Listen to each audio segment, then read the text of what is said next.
Knife dope. More dope. Come and get your figs. What's up, fuckers? Your boy's back with a fresh batch of dope. Knife dope. That's right, people. The hits don't stop. Got tons of dope we're about to dive into today. Quite a few knives in here. We think we got 3. And then we got some miscellaneous items. All for your viewing pleasure. Just got this the other day, and I'm fucking loving it. I am not an OTF guy by any means. Not even an auto guy. But goddamn, did Kershaw crush this. I'm sure you guys have heard about it before. This is the Livewire. If you get a chance and you're legally able to get one of these, go ahead and treat yourself. That's right. I would. Let's get to the dope. All right. So I got a couple of things that came in from Skiff's Skiff Workshop. We ain't going to do no Skiff installs, so don't worry about that. We got one coming from White Mountain Knives. And then we got one that came from Mr. Jorge, a.k.a. JD for EDC. Shout out to the OD or to the OG, JD. He's a good guy. Also, be sure to head on over to D&K Knives. That's right.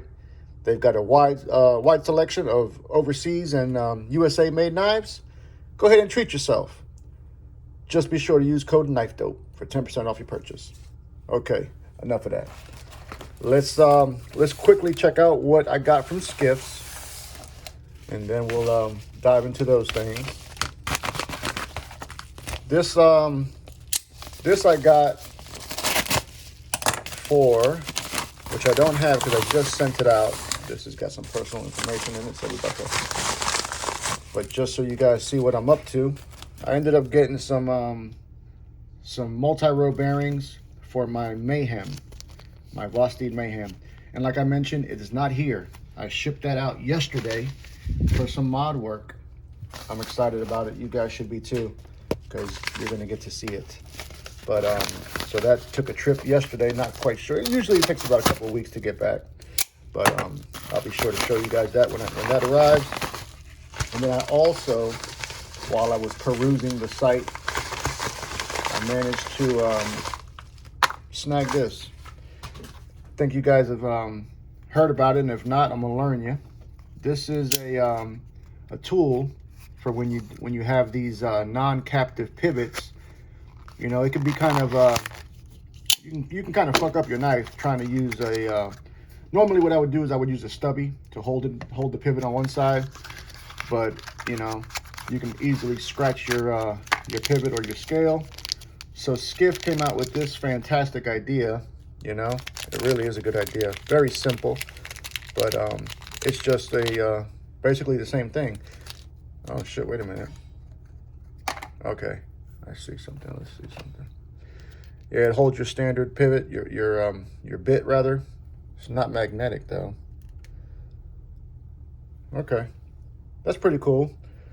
I can definitely put that to work. I got a couple of knives that I've been wanting to do some shit to that have uncaptive pivots, and you can also use it as a main driver. You know, you don't have to use it just for that instance. But anyways, this one right here is one that I picked up that I had reviewed on the channel earlier this year. I liked it when I checked it out, but I didn't pull the trigger on it because I felt the price was a little high for what it was they were giving us. But White Mountain just had a fantastic sale on some Kubi knives, so I think I got this for about 30 bucks, like 32 bucks or something like that. You know, Kubi's been crushing it this year, and I had been on the Kubi train since the end of last year. I saw that they were doing great things, and they didn't disappoint. I asked for White Mountain to do a QC on that, so apparently they did. But this is the Aquino. This is I think they call this a heel lock or some shit like that. It's basically a back lock, but it's all the way down here at the heel. Like a slip joint, essentially. Well, I shouldn't say slip joint because it is a locking knife, but perfect little work knife. This is a Tigawas design. Tigawas has been hot lately, man. He's been coming out with some great designs. He's a legendary Japanese designer, and this is one of his designs. Not much flair to it, just straight all about business. If you interested in the review of the knife, there is a video somewhere on my page, because I did check this knife out. That is the Akino from Kubi. If you're interested in any of these Kubi knives, man, head on over to White Mountain. They got a good deal going on. Okay, let's get to this. We got two knives in here. Jorge is on one of my pass-around groups. The one he's involved in is the Lefty Created group, which is the YouTube pass-around group. And man, oh man, this guy must have worked for the Blade Cartel at one time, because he knows how to pack a damn, knows how to box this shit up right. Gotta pack it right, you know. Them dogs get a scent, it could be over, allegedly. But we got two O knives in here. I have not been the biggest O knife fan by any means, but I was impressed with, I think, the Rubato or something like that. One of the knives. It's well built. Kaiser is the OEM, and I'm assuming it's the same thing going on these two. We're going to take a look at both of them. First one we're going to check out is going to be this one. This one is the Chital Budget Realm. This one came in, I believe, at like under 50, I think $49.95 to be exact. And let's see what it looks like. You can easily tell this is the same way Kaiser sends you their knives, you know, with their inserts and their literature. Kaiser has had a second coming, so to speak. I think that sheepdog clutch lock was so impressive to me. You know, I really loved it. And the Veritas is another one that they recently did. That is the Jacob Lundquist collaboration. They crushed that one as well. So I think they're getting back to what they've been known for, which is great knives at a great price. Okay, here we go. O knife Chital. Let's check it out.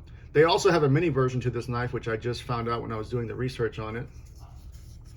Aesthetically out the gate, looks good. I like when you have a knife that is concealed when fully closed. You know, you can't tell. It's housed almost fully for the most part. Yeah. All right, this is a single form of deployment, which is flipper only, which is usually not my gig, but all right, snappy little detent.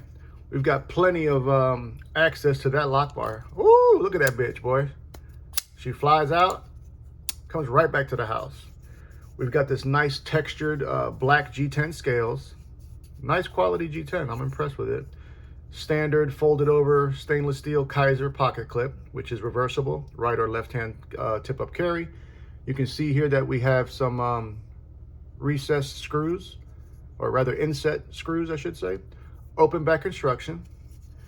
Tons of milling going on there inside there on those stainless steel liners. This is a liner lock. Nice clip point blade in D2 blade steel. This one has the titanium coated blade. So that's going to give you a good level of protection when it comes to corrosion, because I'm sure you guys know D2 is not the most corrosion resistant knife. Ergonomically speaking, I can feel the clip a little bit. There is no choke up going on. You can do that trigger pull or trigger hold. But I mean, it is what it is, a budget knife, you know, fully capable, EDC. Still hate that goddamn O knife logo there. I think that ruins all their knives, in my honest opinion. You know, it really, really does. Let's just go over some of the specs right quick, and then we'll do a couple of quick comparisons and get to the next one. Overall length on this came in at 7.6 inches, so full-size knife. We've got a handle length coming in at 4.35. Our blade length is 3.25, so perfect EDC. Blade stock thickness came in at 0.12 of an inch. Once again, that's that titanium coated D2. Flipper is the only form of deployment, and the weight on this came in at 3.2 ounces. Now I know D2 gets a lot of flack, but really it is a good steel. You know, it's known for its edge retention and toughness, and you know, this blade shape with that steel, it's ideal for piercing, slicing. Just a good EDC knife, man. It really is. And the action, you know, we all love that goddamn action. All right, let's put up a couple of quick ones. Trying to keep it in that same budget realm. How about the fish? Petrified Fish Mini Beluga. Fantastic goddamn knife, people. It really, really is. So we can see that the Chital is definitely bigger than that mini Beluga. Let's put some mo, shall we? Possibly best budget knife as of thus far this year, which is going to be the Miguron Mayoro. So the Chital is a little bit bigger than the Mayoro.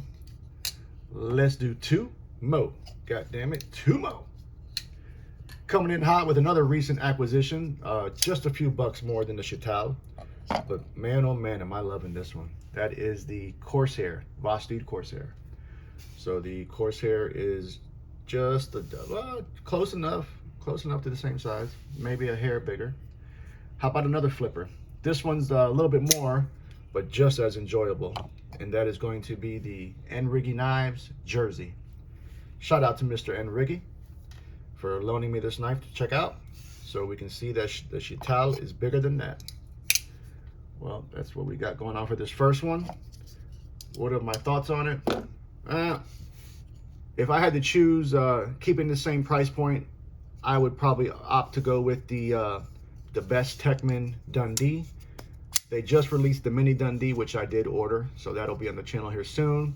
But the original Dundee is a fantastic flipper-only knife.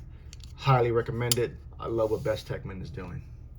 Okay, fuckers, let's get to this next one. Now, there was a lot of fanfare on this Freeze. Not this model in particularly, but there was one that came with like a Damascus blade that sold out in like minutes. I never understood the whole craze about it, but to each their own. You know, that's what's great about this knife community, man. There's something for everybody. But let's not be so negative out the gate. Let me see what this is about. Same type of packaging. Same Kaiser fucking little pouch. Okay, this one out the gate is a little bit more premium, I can tell. Number one, primarily because of the scales. These are aluminum scales, but here we go, up close. Nice, nice smooth aluminum. It's not that powdery aluminum. This is more of a matte finish. Once again, we've got that flipper only. Oh shit, I didn't expect that blade shape. Look at this. Look at this. I'm not digging this black PVD coated. I would have preferred like a black wash, or even like they, I guess even that titanium coating would have been better. But I digress. Let's go over the specs on this one. Price point on this came in at $74.99. We've got an overall length of 7.45 inches. The closed length came in at 4.19. Blade length 3.26. Our blade stock is 11/100ths of an inch. Rocking 154 cm. Great goddamn steel. Warncliffe apparatus. 154 cm is, you know, got high wear resistance, great corrosion resistance, high toughness, and it's even got some good edge retention, you know. This blade shape is very versatile, man. Great for piercing. You even got some tactical vibes to it. Keep it on camera. And then in conjunction with these aluminum scales, I think this is not a bad knife. But once again, that goddamn fucking logo, man. I'm sure that they've heard the feedback on that fucking logo. I can't imagine that they haven't, but yet they still continue to put them on fucking knives. Don't understand it at all. We've got some nice jimping there for when you're in the full purchase, no refund mode. Your thumb will land nicely right there. And it's got a little bit of, I guess we would call that a softer texture on that jimping. They also want to make sure you know that this is the goddamn Freeze. Once again, that stainless steel folded over pocket clip that Kaiser's known for. Action's okay out the gate, not bad. Give it a little shake and it comes back to the house. Overall weight on this one is 3.39 inches. And yeah, let's put up a couple of other knives for some size comparison. Like I was just talking about this beauty, which is the Kaiser Sheepdog with the clutch lock apparatus. I'm fucking loving that knife, people. I was late to the Sheepdog party, but at least I showed up. So we can see that the Freeze is just a bit smaller than the Sheepdog. Next up, you know I was gonna come with it, right? Spyderco vibes. We're looking at the Sage 5 lightweight rendition with those gorgeous Parsons Bladework scales. So the freeze is a little bit, oh shit, a little bit smaller than the Sage 5. I didn't expect that. I thought it'd be a little bit bigger. Let's do 2 more. God damn it, 2 more. How about this one? The unofficial overseas knife of the channel. You know it. And if you don't know it, better get familiar. CJRB Echo, baby.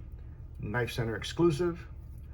Last but certainly not least, I feel the best version of the Pyrite, which is the OG version, and that is also by CJRB. I think that the drop point, in my honest opinion, I've had the Warrenclyffe version as well. This OG version of the Pyrite stainless steel handles is fucking fantastic. This came out last year. Yeah, I believe last year, I want to say. I'm almost positive it came out in 2022. I have to check my records, but regardless, this was the first version. I was a fan of it out the gate, and there's a reason for that. It's fucking fantastic, y'all. Well, there we have it, people. A little bit of dope for your Saturday enjoyment. All budget dope. You know, my tastes have changed in this knife journey of mine. I normally am not big on these budget knives, you know, but I can appreciate them when they're done right, you know, and whatnot. I still enjoy them. Granted, I am more in tune to, more inclined to be interested in the more premium knives. It always makes me feel good when you can find a knife at a cheaper price, and that's just as enjoyable, just as successful as a cutting tool. So there you have it. A little bit of dope. What do y'all think? Let me know in the comments. Are you guys O-Knife fans? Tell me all about it.